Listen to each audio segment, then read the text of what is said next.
Buenos días, hermanos. Gracias al Señor por un día más y por el honor de poder servirle.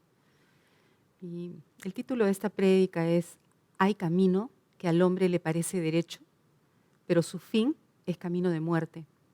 Y este es un proverbio que fue escrito por el rey Salomón. ¿Y quién mejor que él para declarar esto?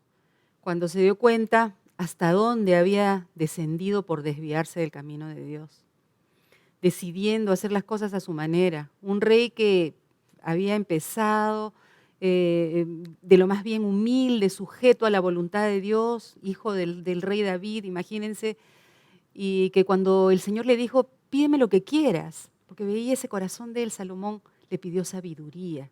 Él solamente quería agradar a Dios y hacer su voluntad.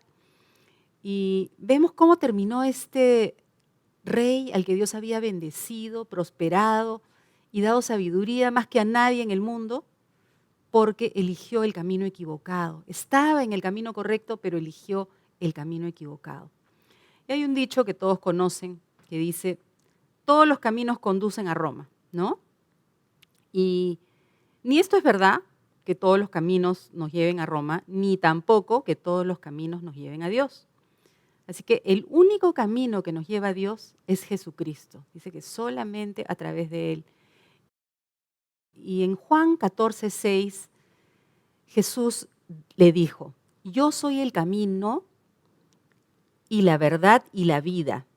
Nadie viene al Padre sino por mí. Y no hay otro.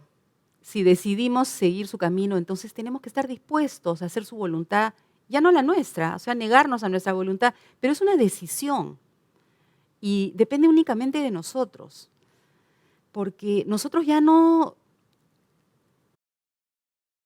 digamos, si estamos tomando esa decisión ya no es para que nosotros actuemos como a nosotros nos parece, sino que vamos a tomar una decisión, vamos a tomar el camino de Dios y vamos a ser responsables delante de Dios por eso que hemos elegido.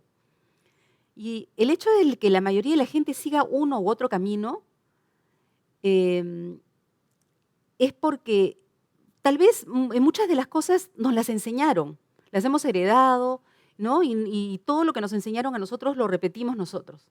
Pero eso no quiere decir de que sean caminos correctos. Tal vez hemos sido enseñados mal.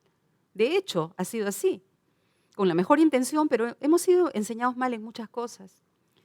Pero la palabra nos enseña a escoger, dice, la puerta, ¿ya?, correcta, y nos habla de un camino, nos habla de un camino angosto. Dice en Mateo 7, versículos 13 y 14, dice, entrad por la puerta estrecha, porque ancha es la puerta y espacioso el camino que lleva a la perdición, y muchos son los que entran por ella, porque estrecha es la puerta y angosto el camino que lleva a la vida, y pocos son los que la hallan. No me había puesto a pensar en eso, pocos son los que la hallan, porque también pocos son los que lo buscan. ¿Y cuántos de nosotros hemos escogido en la vida caminos que pensábamos que eran correctos, pero que a lo largo de los años nos han traído decepción, tristeza, heridas profundas, que no solamente nos afectaron a nosotros, sino que arrastraron también a nuestros seres más queridos? Y lo hicimos pensando que era lo mejor, pero lamentablemente terminamos pagando las consecuencias. ¿Por qué? Porque lo hicimos a nuestra manera. Y porque no incluimos a Dios en nuestras decisiones y no éramos gobernados por nadie más que por nosotros mismos.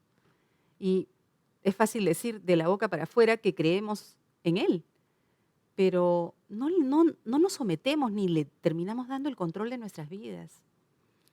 Hay un versículo en un proverbio que dice, Proverbios 3, 5 y 6, dice, fíate del Señor de todo tu corazón y no te apoyes en tu propia prudencia.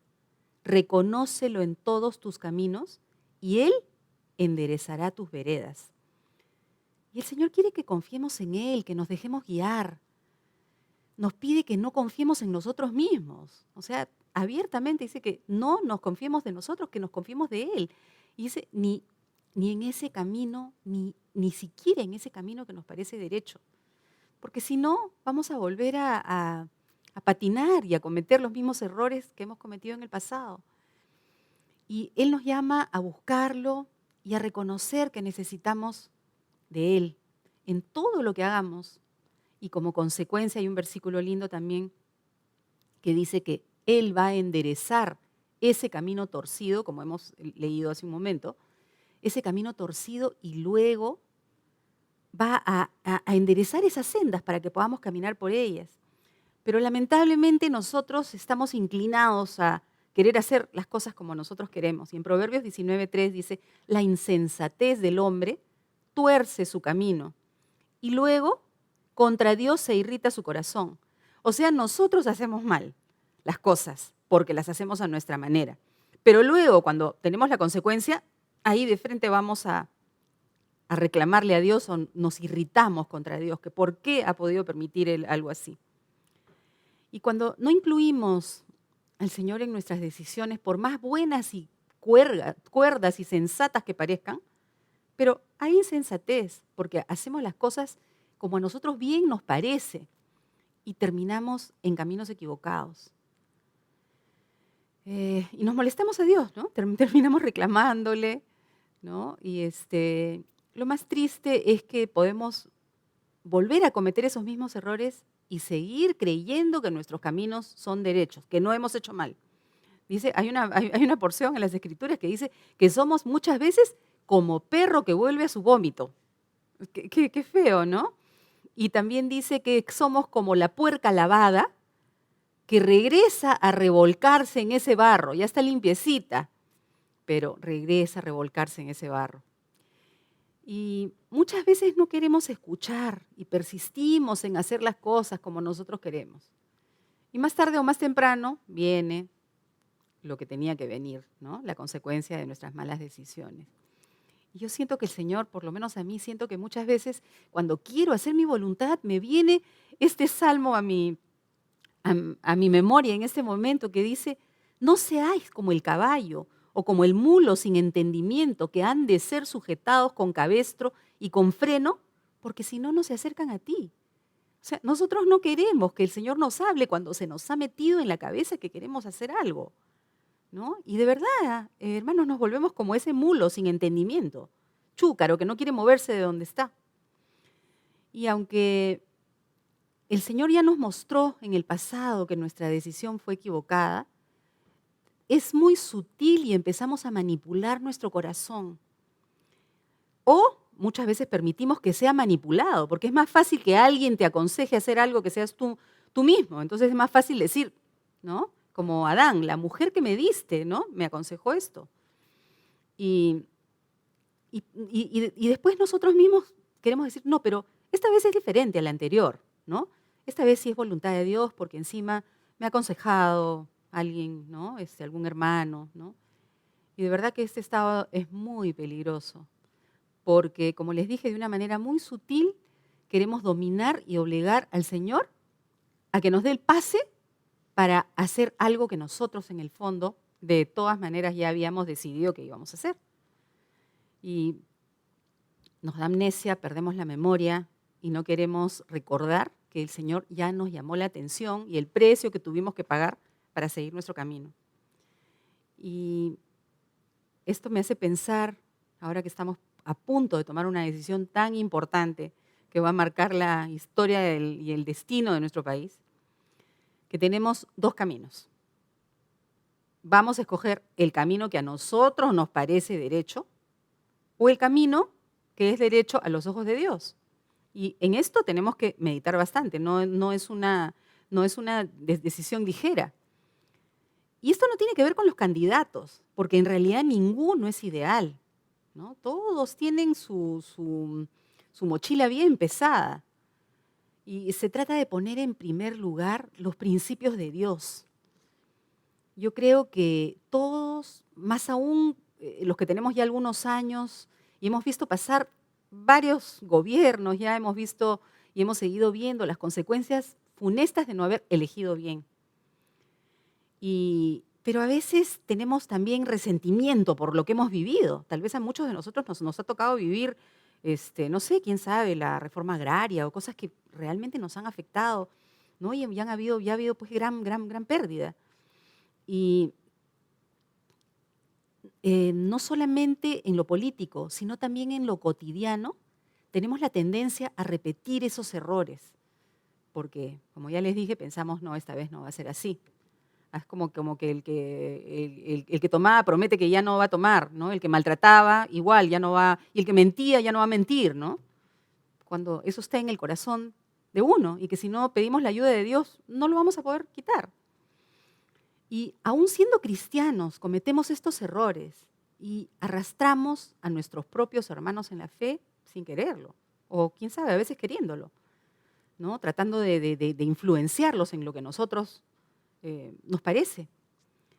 Y deberíamos saber que el Señor no nos va a apoyar si nosotros no le obedecemos y que no actuamos según el orden de Dios ni según a lo que dice en su palabra.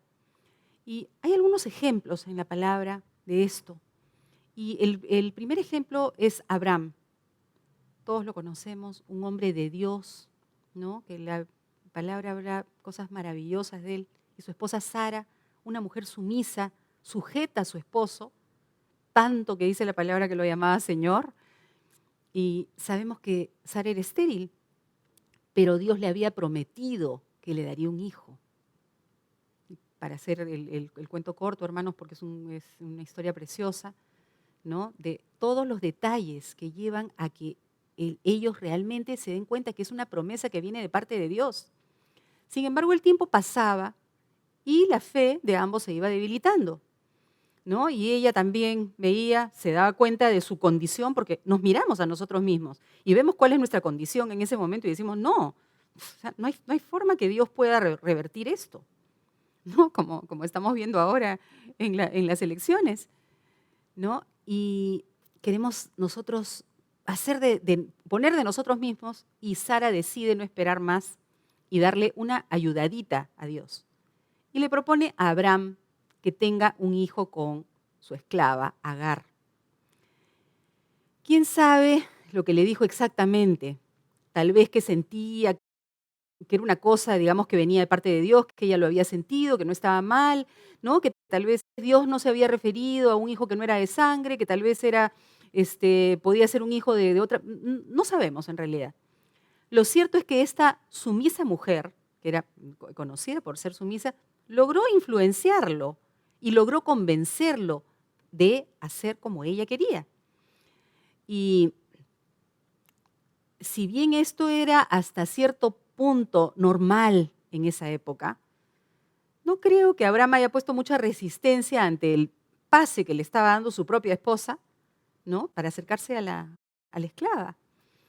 Así que, a pesar de ser hijos obedientes de Dios, decidieron actuar a su manera, porque aparentemente parecía algo inofensivo, ¿no? Pero es un gran ejemplo para que nosotros veamos el cómo no hacer la voluntad de Dios trae terribles consecuencias.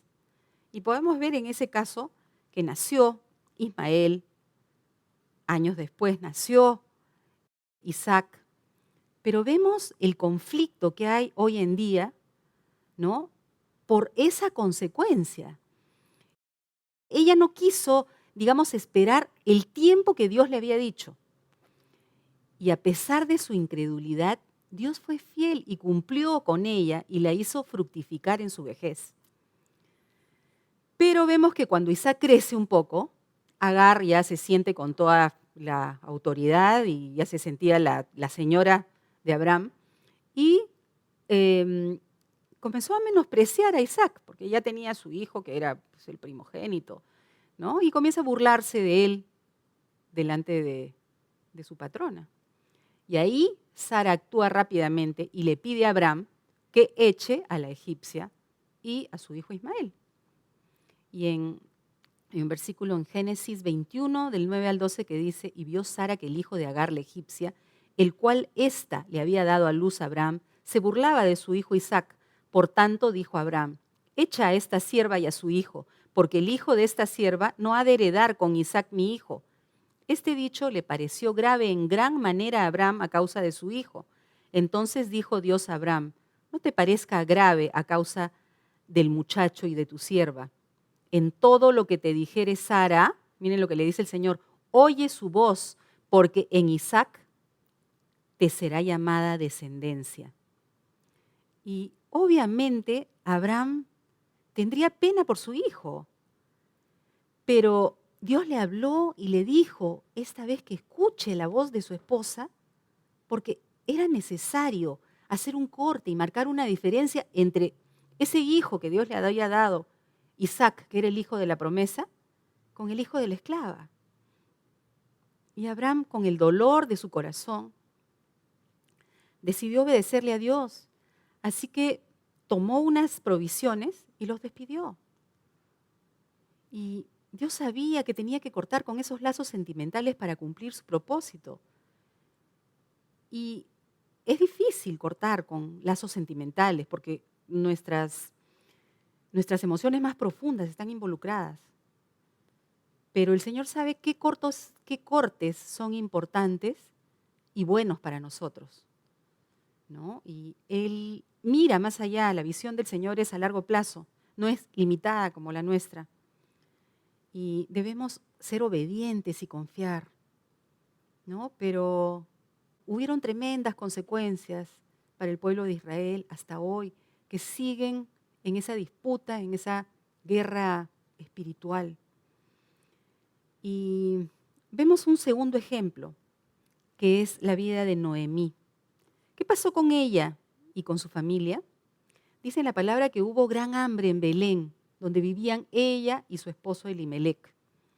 Y ellos, juntamente con sus hijos, decidieron salir de ahí y, bueno, deciden establecerse en Moab.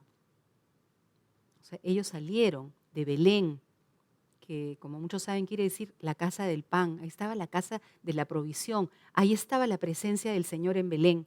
Y ellos, pensando pero en lo que estaban viendo, había hambre en ese momento, entonces ellos, pensando en sus propios caminos, decían, bueno, tenemos que ver por el bienestar de nuestra familia y de nuestros hijos.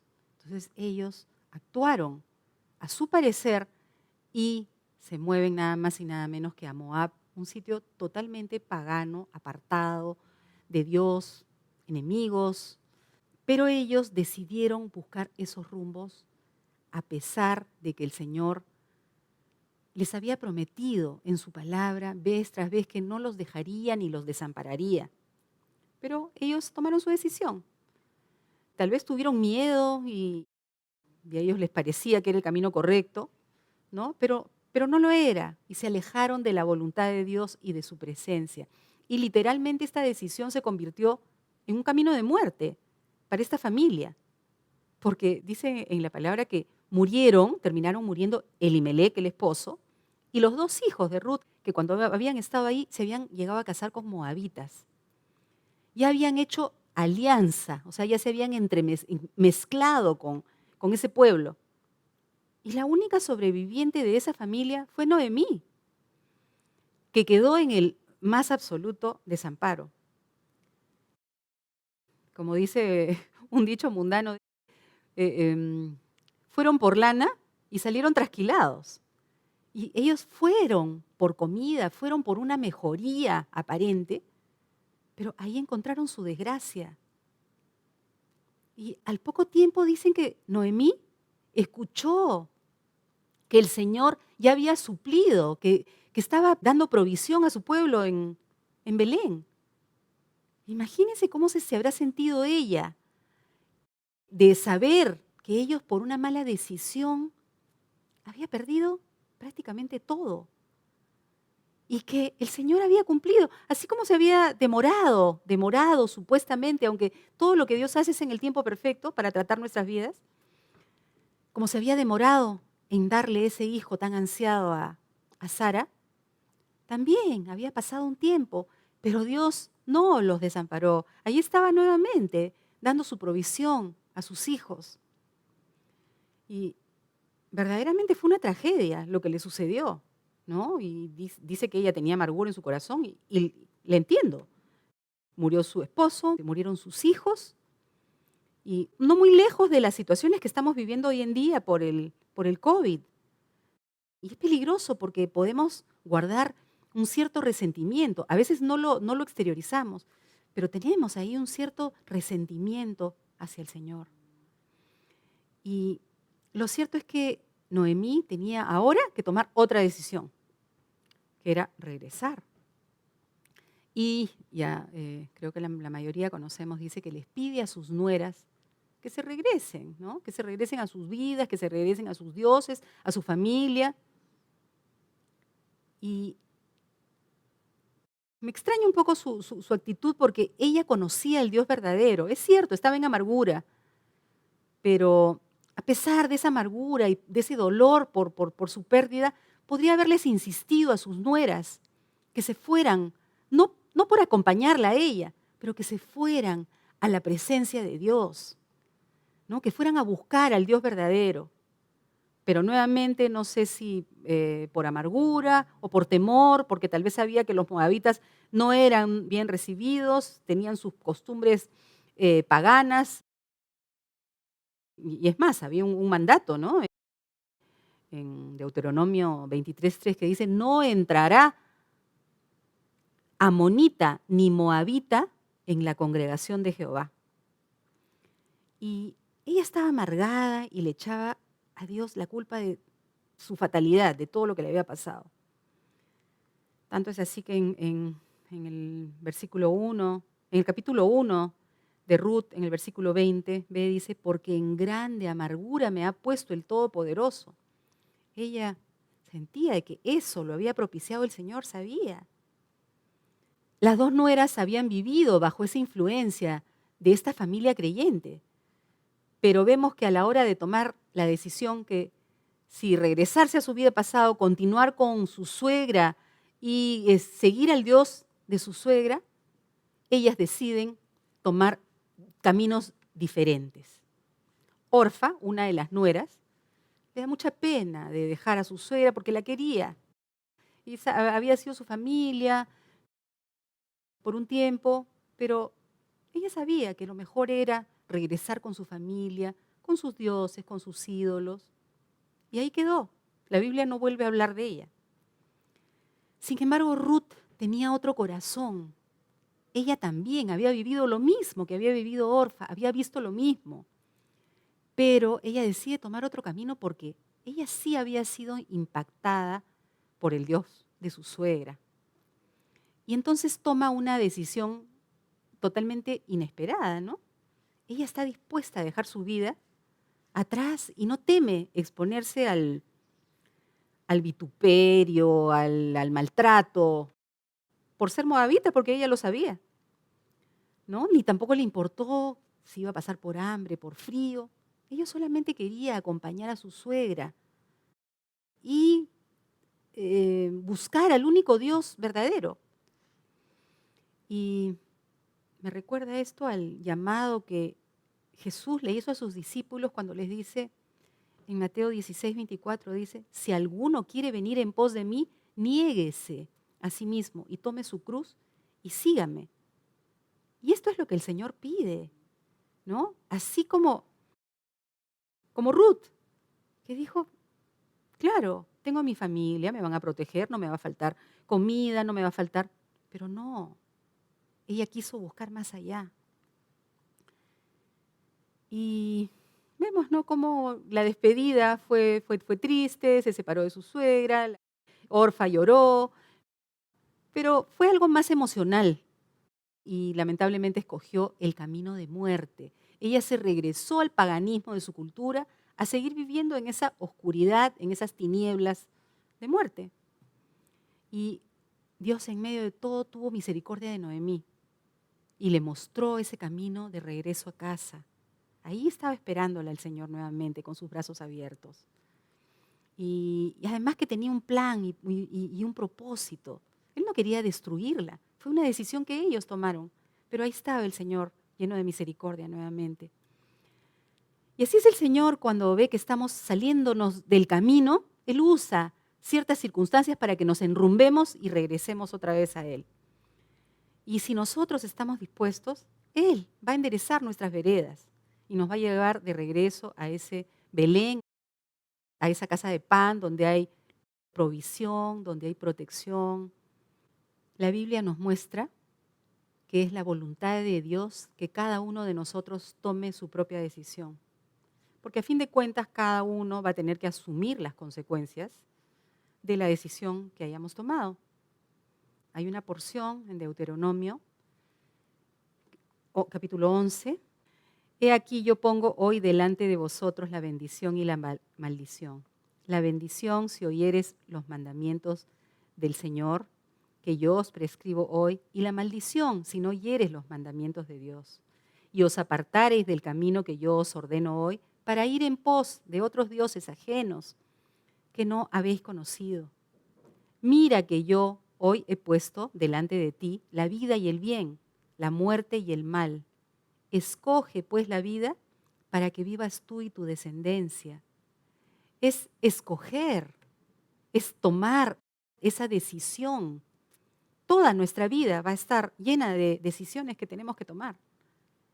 Y estamos viviendo en tiempos muy peligrosos, en que la palabra de Dios dice que aún los escogidos vamos a ser engañados. Es por eso que tenemos que recordar que el único camino es Jesucristo. Y si nos salimos de ese camino, o estamos a punto de salirnos de ese camino, fiel es Dios para perdonarnos si nos arrepentimos de corazón. ¿Por qué nos cuesta tanto reconocer que nuestros caminos no son los correctos y nos cuesta sujetarnos tanto a los caminos de Dios? Es nuestra naturaleza, somos orgullosos, tercos, queremos hacer las cosas a nuestra manera y no queremos que Dios nos lleve en esa dirección que nosotros no queremos ir. Y es verdad, nosotros ya sabemos que esos caminos donde el Señor nos lleva no son caminos fáciles. Como quisiéramos estar nosotros, qué lindo, hoy día voy a escuchar mi prédica tal. Ah, sí, y mañana voy a ir, sí, voy a llamar a una hermanita y le voy a decir tal cosa, voy a hablar con ella y vamos a compartir. No, el Señor te quiere sacar de esa comodidad en la que tú estás, ¿ya? Y te va a llevar por otros caminos que no son fáciles, son escabrosos, empinados, pero me recuerda también a las ciervas, ¿no? A estos animalitos, cómo dice que andan en las alturas, en estos montes escarpados y escabrosos, y dice que sus pies están firmes, como si tuvieran una goma que se adhieren ahí al suelo. Y dice que Él nos hace caminar en las alturas y nos da pies como de ciervas, para que no caigamos y no tropecemos. De verdad es impresionante ver cómo caminan esos animalitos sin caerse, ¿no? en esos montes. Y solamente tenemos que estar dispuestos a darle al Señor el control, porque Él es como, cuando estemos en esos caminos, Él va a ser como nuestro arnés, que nos va a tropezamos, pero ahí nos va a tener sujeto Él en el arnés. Pero sin embargo, qué fácil es decirle cuando oramos, hágase tu voluntad en la tierra como en el cielo. ¿Es esto una realidad en nuestras vidas? ¿Realmente nos sometemos en todo a la voluntad de Dios? ¿O es solamente de la boca para afuera? Porque la voluntad de Dios es específica para cada persona, ¿no? Qué fácil para nosotros es hablar de la otra persona y decir, ah, mira, pero él hace esto y es, bueno, eso no será lo que tú haces, pero tú sí haces otras cosas, ¿no? Y pidámosle al Señor que nos ayude a someternos para que su voluntad perfecta tome forma en nuestras vidas y que podamos estar sujetos, porque esa es la clave. La clave es la sujeción y la obediencia a Él. Y qué difícil es en esta época sujetarse, cuando vemos tanta rebeldía en el mundo. Rebeldía a la autoridad, a las reglas. Lo vemos ahora, en plena pandemia. Como se dice, echa la ley, echa la trampa. Y la gente oponiéndose abiertamente a las leyes. Vemos en el Congreso que es un campo de batalla ahora, todos los partidos, los bandos. Incluso hasta sorprende ver a los niñitos rebelándose, pero de una manera impresionante a sus padres, porque quieren hacer lo que a ellos les viene en gana. Y tristemente muchas veces los padres ceden por cansancio, para que no fastidien más y me dejen trabajar o me dejen, todo muy justificado siempre. Pero Dios no es así. Él no va a ceder nunca. pero tampoco nos va a obligar a ir por el camino derecho. Él nos está ofreciendo y nos pone ahí ese camino, pero no nos va a obligar. Es una decisión que cada uno de nosotros tiene que tomar. Y aún en la iglesia, hermanos, a veces nos cuesta sujetarnos a las autoridades que el Señor ha puesto. Hay un versículo que conocemos todos que dice en Hebreos 13, 17, dice, obedeced a vuestros pastores y sujetaos a ellos, porque ellos velan por vuestras almas, como quienes han de dar cuenta para que lo que hagan con alegría y no quejándose, porque eso no es provechoso. Nunca se nos obliga a nada, pero igual nos cuesta sujetarnos al Señor, porque Él manda que le obedezcamos, porque finalmente es a Él a quien estamos, digamos, sujetándonos a esa obediencia. Y tal vez no lo comentemos, pero a veces solo en nuestro pensamiento estamos ahí dándole. No sé por qué hay tantas reuniones todos los días, o por qué lo hacen tan tarde, o por qué lo hacen tan temprano, o por qué tiene que haber oración todos los sábados, ¿no? Seguro que la pastora no sabe que yo tengo que cocinar o que tengo que hacer otras cosas, ¿no? Y sí, todos tenemos un montón de obligaciones. Yo tengo obligaciones, ustedes tienen obligaciones. Y aunque ustedes no lo crean, también la pastora tiene obligaciones y mucho más, ¿no? Ella tal vez no tendrá que cocinar la comida natural, pero sí está cocinando la comida espiritual. Y ella tiene un encargo de parte del Señor y una tremenda responsabilidad, porque como hemos leído, ella tendrá que dar cuenta de eso. Y no es fácil, definitivamente sí, quisiera ella estar descansando, al igual que todos nosotros, pero hay tiempos. Y el Señor le pone esa sensibilidad para saber que hay un tiempo muy especial que estamos viviendo en este momento. Y es poco lo que está pasando con la pandemia, tanta mortandad. ¿Les parece poco lo que se está avecinando para nuestro país dentro de unos días? Es tiempo que tenemos que levantarnos de nuestro sillón cómodo y ponernos de rodillas, porque solamente el Señor va a poder salvarnos. Ya no estamos viviendo los mismos tiempos de antes. Hoy, para ponerlo en criollo, las papas queman. Todo está totalmente trastocado. Y es fácil decir, deberían hacer esto o deberían hacer lo otro, como los políticos, los congresistas, ¿no? Que ellos solamente quieren oponerse. Pero ¿acaso vemos a la gente que a pesar de sus ideologías, que piense en el país y que quiera aportar algo, sugerir algo sin resentirse, si no se les toma en cuenta? Hay muchas veces en que se toman decisiones difíciles que tal vez pensemos que están equivocadas, pero igual hay un orden y sujeción. Y en el caso de los gobernantes, ellos van a tener que dar cuenta de sus actos, de sus desaciertos y de las consecuencias. Y en el caso de los líderes o los pastores de una congregación, ellos van a tener que rendir cuentas a Dios. Pero somos llamados a sujetarnos a nuestras autoridades terrenales y cuánto más a las que vienen de parte del Señor.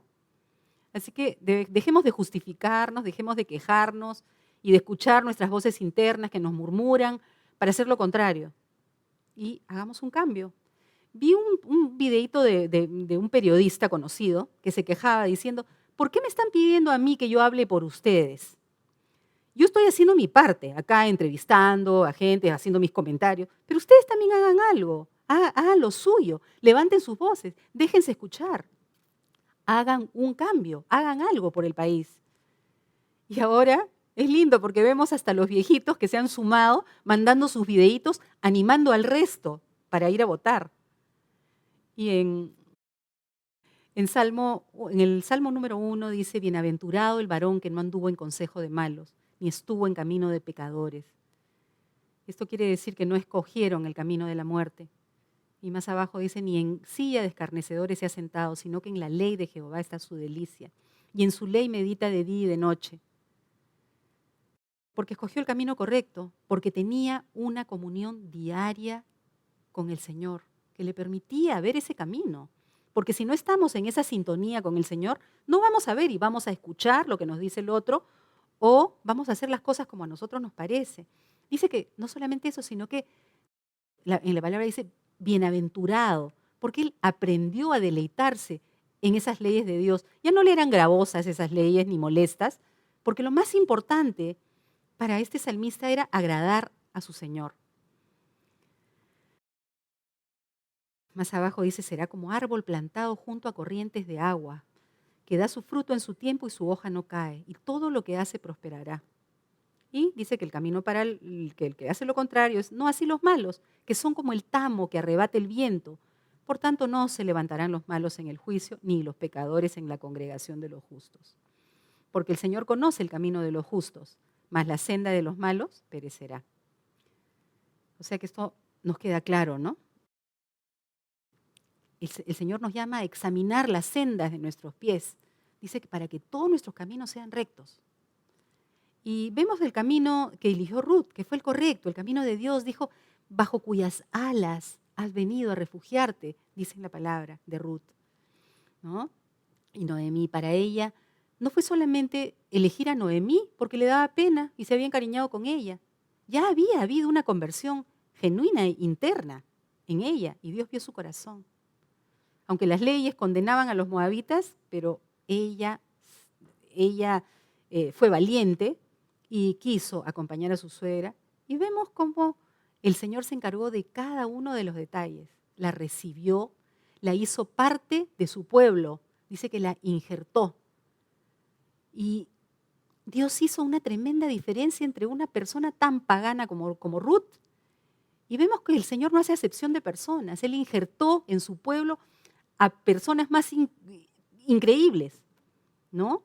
Incluso para ser parte de la genealogía de Jesús, ¿no? Vemos cómo él tomó a Tamar, a Rahab, prostituta, a Ruth, la moabita, Betsabé, que era adúltera, pero para que veamos que la gracia del Señor es mayor que cualquier pecado o cualquier vida pasada que hayamos podido tener. Entonces el salmista dice ahí que bueno me es haber sido humillado. ¿Y cuántas veces podemos decir esto? Bueno es que hayamos sido humillados para poder aprender los estatutos del Señor. Y de una decisión depende si escogemos ese camino de vida o camino de muerte. Y así vamos a tener que escoger dentro de poco, hermanos. Pero siempre pensando en que la voluntad de Dios es perfecta y en seguir los principios y los caminos de Dios. Y mirando hacia atrás, yo pasé mi vida tratando de vivir de la manera correcta, derecha. Todo parecía bien por fuera, especialmente a los ojos de los demás. Pero mi termómetro eran los demás, porque ellos me comparaban con ellos mismos. Y sí, de hecho, yo estaba mejor que ellos, ¿no? Mucho mejor que ellos. Entonces, para mí eso quería decir que estaba en el camino correcto. Pero cuando conoces a Dios, te das cuenta de que sus caminos son diametralmente opuestos a los nuestros. El Señor dice que sus pensamientos no son nuestros pensamientos, ni sus caminos nuestros caminos. Así que cuando decidimos vivir a la manera de Dios, es como si recibiéramos unos lentes con medida o como unas lupas que te permiten ver lo que con tu miopía espiritual no podías ver. Y Él empieza a mostrarte que hay caminos que al hombre le parecen derechos, pero que a la larga esos nos van a traer tristeza y fracaso. Y hubo un tiempo en mi vida que el Señor me mostró eso, pero así precisamente. Y porque yo sé que me ama, me tuvo que hacer pasar por un tiempo de aflicción y de prueba. Y literalmente fue un desierto. Hay una porción en Deuteronomio 8, 15 y 16 que dice, y te hizo caminar por un desierto grande y espantoso, lleno de serpientes ardientes y de escorpiones, y de sed donde no había agua. Y él te sacó agua de la roca del pedernal y te sustentó con maná en el desierto, afligiéndote y probándote para la postre hacerte bien. Y así fue literalmente. Hermanos, él sacó agua de la roca y me sustentó con maná en ese desierto. Y le doy gracias por todo lo que me enseñó en ese tiempo, por su cercanía, porque me hizo entender que aunque doloroso, Él estaba ahí, me fortaleció y que era necesario que yo pasara por ese desierto en mi vida. Y nada tiene más valor en esta vida que caminar en la presencia de Dios. Y a pesar de que las cosas no siempre salgan como tú esperas, que podamos tener la certeza de que Él sigue obrando, aunque no veamos nada, aunque veamos lo contrario muchas veces. Y Dios fue fiel, así como con Sara, que tuvo que esperar cuántos años para tener a su hijo, así lo va a hacer con cada una de las promesas que nosotros le hayamos pedido. Creo que todos hemos pasado por duras pruebas en algún momento de nuestras vidas. Tal vez no tanto como las de Noemí, pero a pesar de todo, sé que todo ha obrado para bien y hoy día podemos decir como el salmista, ¿no? Dicen, antes que fuera yo humillado, descarriado andaba, porque no conocíamos el camino de Dios. Yo creía que estaba haciendo bien, ¿no? Entonces, estábamos descarriados. Dice, mas ahora guardo tu palabra. Y hoy día ya no quiero, ya me enseñó el Señor y ya lo pasé. Entonces, ya no quiero vivir a mi manera, sino a la manera de Dios, porque yo sé lo que me va a pasar si yo vivo a mi manera. Y más importante es agradarle al Señor que a los hombres. Y hay una canción muy conocida en el mundo que todos deben de conocer que se llama A mi manera, que pinta prácticamente cómo vive el hombre, que esa vida que al hombre le parece derecho, sin sujetarse a nada, ¿no? Puede vivir una vida aparentemente, no sé, normal, pero sin sujetarse a Dios. Y el autor es Frank Sinatra, muy famoso, y realmente hizo lo que le vino en gana con todo el dinero del mundo que tenía, fama, mujeres, dicen que incluso estuvo involucrado en la mafia, y mucho, pero mucho alcohol. Era un alcohólico crónico. Dicen que empezaba a tomar en ayunas y que a diario se tomaba unos 32 tragos o estos shots de whisky puro, porque de un whisky que él que patrocinaba y que no sé qué cantidad de grados de alcohol tenía, pero era el más fuerte. Y como consecuencia vemos que, claro, fue muy exitoso todo, pero le dio cáncer de hígado, tuvo problemas en el corazón y otras condiciones, ¿no? Que cuando estaba mal, pero, o sea, tal era su, digamos, ese sentirse, que él dominaba, que él gobernaba su vida y todo lo que él quisiera, que cuando ya se vio que estaba enfermo, mal, y ahí en su lecho de muerte, cuando su esposa trataba de darle ánimos para que siga peleando, él se dio cuenta que ya no podía más. Y le dijo a su esposa, estoy perdiendo, estoy perdiendo. Creo que ahí recién se dio cuenta que todo para él acababa ahí, que ya no podía hacer nada, ni su fama, ni su dinero, ni nada. Y que no se podía llevar nada tampoco, ni siquiera su whisky se lo iba a llevar, a pesar de que una de sus peticiones fue que lo enterraran con su botella de whisky. Y no sé cómo hemos estado viviendo, hermanos, cada uno de nosotros en este tiempo, y qué caminos hemos estado tomando, si el que nos parece a nosotros, o si realmente estamos caminando en esas sendas de justicia a la que Dios nos llama, y si hemos elegido estas sendas. Dice en la palabra que si escogemos estas sendas, Él va a enderezar nuestras veredas y que Él irá perfeccionando nuestro camino. Sí, nos hemos tropezado varias veces, pero Él va a perfeccionar ese camino. Y hay un proverbio precioso que dice, es 4:18, dice que la senda de los justos es como la luz de la aurora, que va en aumento hasta que el día es perfecto. Así que si realmente lo seguimos a Él, Él nos va a ir perfeccionando y cada día va a ir brillando la justicia de Dios en nuestras vidas como la luz de la aurora. Y hermanos, quisiera que cerremos con una canción que es de Steve Green, un cantante cristiano que muchos conocen, que nació en una familia cristiana, sus padres misioneros, y fueron a evangelizar a Argentina. Pero él, como él cuenta, él dice que él era un cristiano por herencia, es todo lo que él había visto desde pequeño, porque creció en la fe de sus padres, pero se sintió liberado cuando tuvo que ya salir del colegio y lo mandaron a Estados Unidos a seguir la universidad.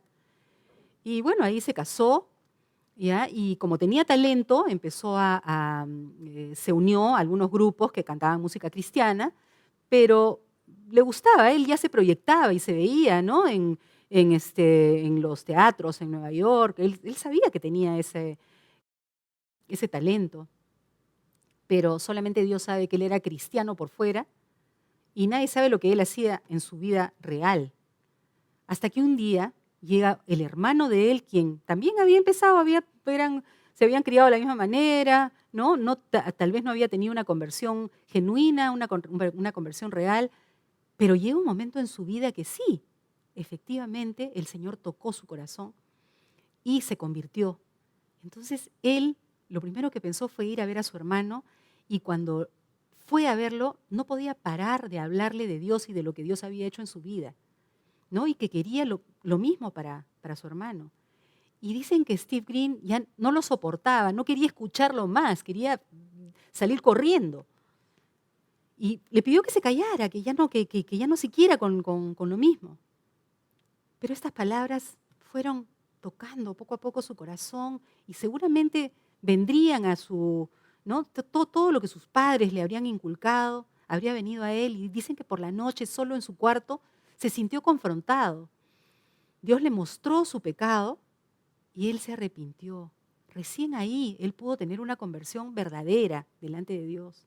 Le pidió perdón al Señor, le pidió perdón a su esposa, con quien también había llevado él una doble vida, y desde ahí comenzó una vida devota, una vida al servicio total de Dios.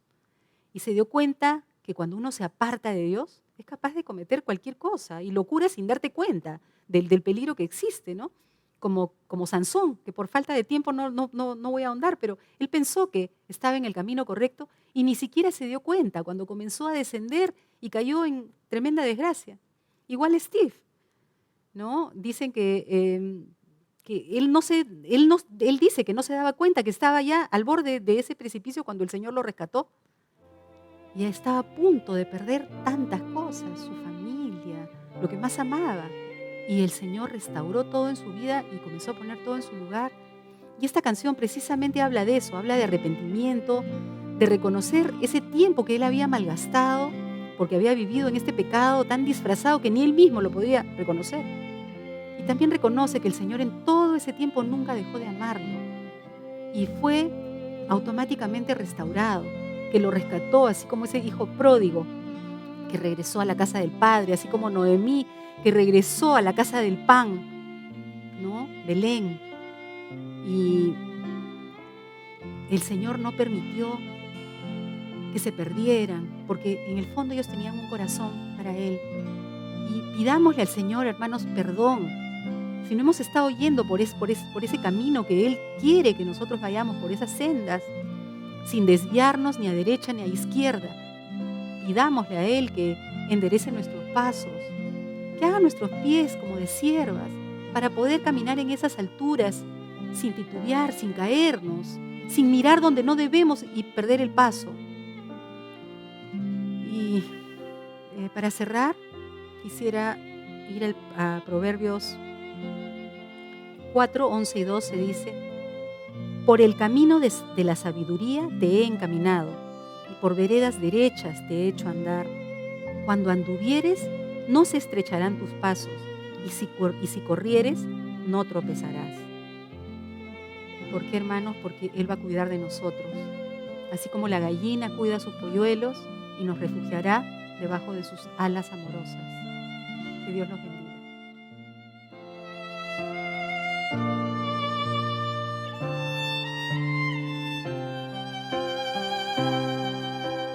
Yo lamento el tiempo que he gastado, los placeres que he probado, sin incluirte a ti. Y aunque tu amor está conmigo, yo no lo he preferido al pecado que hay en mí. Perdóname, ya no tengo excusas, perdóname, no hay otro a quien culpar.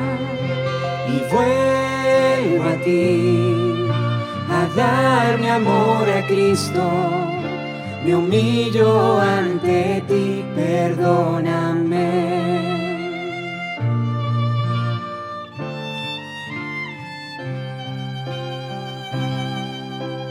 Yo lamento haberte postergado, tu tus mandatos rechazado para dedicarme a mí. Y necesito que tú me restaures, que mi alma se consagre y así tomar mi cruz. Perdóname, ya no tengo excusas. Perdóname, no hay otro a quien culpar. Y vuelvo a ti, a dar mi amor a Cristo. Me humillo ante ti, perdóname.